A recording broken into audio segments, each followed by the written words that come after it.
JJ Abrams taking on Superman and Green Lantern. Now, this is according to Cosmic Book News. They also have an article out on We Got This Covered, but it refers back to Cosmic Book News, and it says take it with a grain of salt. So we're just going to go with the Cosmic Book News. Hello, everyone. I am Mecha Random 42, your favorite YouTube harpy. This dropped during a live stream, and there was a lot of stuff going on there, and I didn't get to really rip this a new one. So, is JJ Abrams the right person to do anything at this point? You've already ruined, in 2009, you've already ruined Star Trek and turned it into crap. According to Star Trek fans anyway, like me. And I know it's not that bad of a movie, but it's just not Star Trek for 2009. Star Wars! Force Awakens comes along. It's alright. But still, it's still Star Wars. Under JJ Abrams and Bad Robot. Changing out all of our old classic characters for new ones they can sell merchandise for. Because they can't make merchandise money and rights and all these little bonuses off of Luke, Leia, and all that. So, or, R2-D2. So in comes BB-8. Do we really want JJ Abrams taking on both Superman and Green Lantern? Alright, doesn't Green Lantern deserve a good movie? And not, lens flare, a bunch of nonsensical crap. Here's a talking scene, action scene. Do these characters deserve better than that? I think they do, and that's why. JJ, you gotta stop ruining shit. Seriously, you have to stop ruining franchises. You have to stop being in charge of and responsible for and indirectly involved with. And that's the biggest thing. They come in, Bad Robot comes in, changes stuff enough so they can make money off of it, and then they move on to the next thing. And that's what he's doing. Now he's moving from Star Wars to this. And I know Kathleen Kennedy can also greatly be blamed for Star Wars and Disney and all these other factors.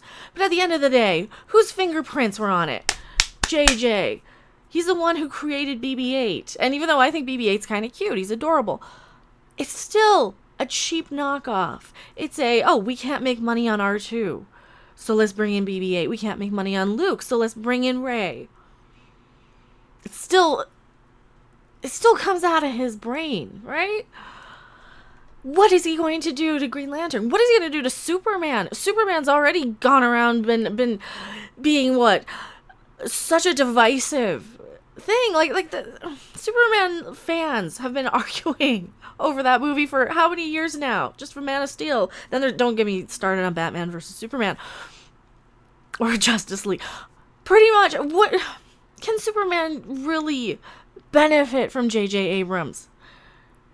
I'm not even that much of an expert on Superman. I'm not that big on a lot of the DC, at least Superman, I'm definitely more Batman was more my wheelhouse, right? And Wonder Woman, love Wonder Woman and Aquaman, the new, Wonder Woman and Aquaman have been solid, good movies, right? We don't want JJ stink on this. Or what do they say?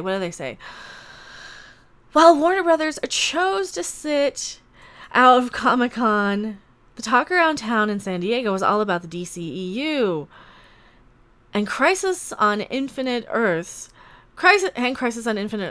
and now have learned that JJ Abrams will be taking on both Superman and Green Lantern.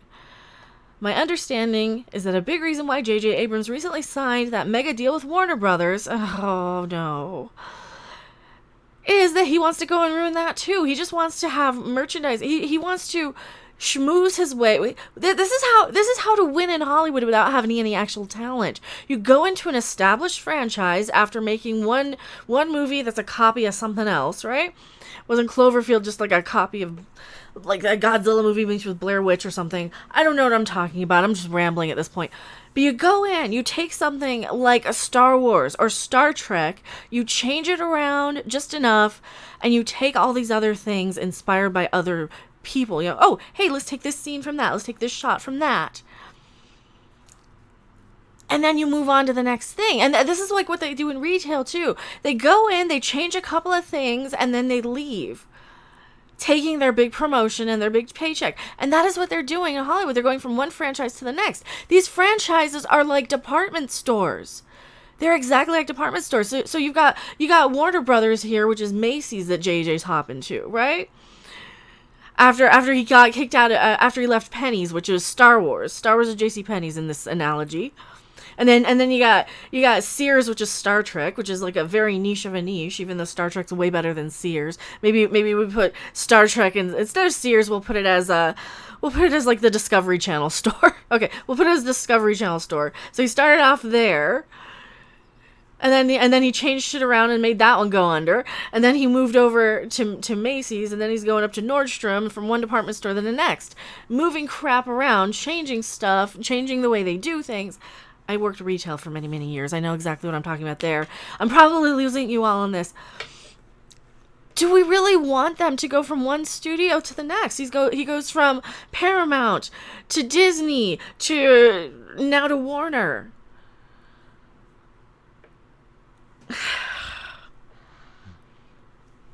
And he's just, what was he doing? He's going in and taking it, adding a few characters to get some merchandising rights, and that's it. I don't care about this. I don't care about JJ's vision of these things anymore.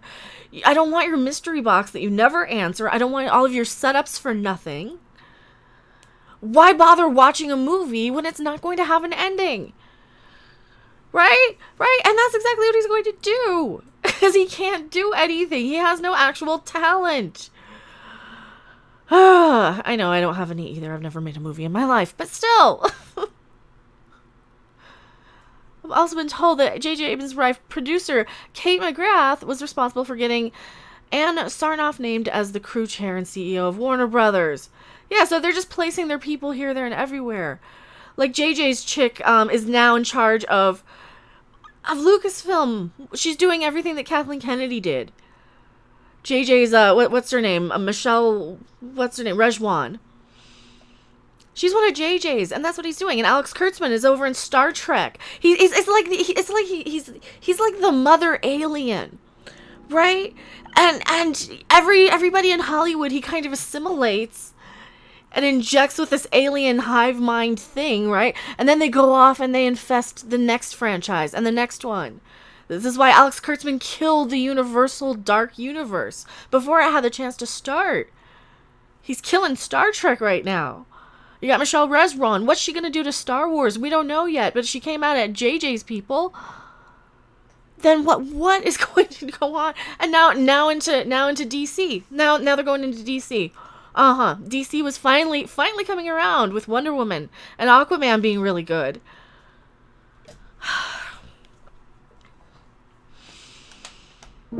Thanks for watching. If you liked it, make sure to hit that like button. And if you want to see more, don't forget to subscribe. See you in the next video. Bye!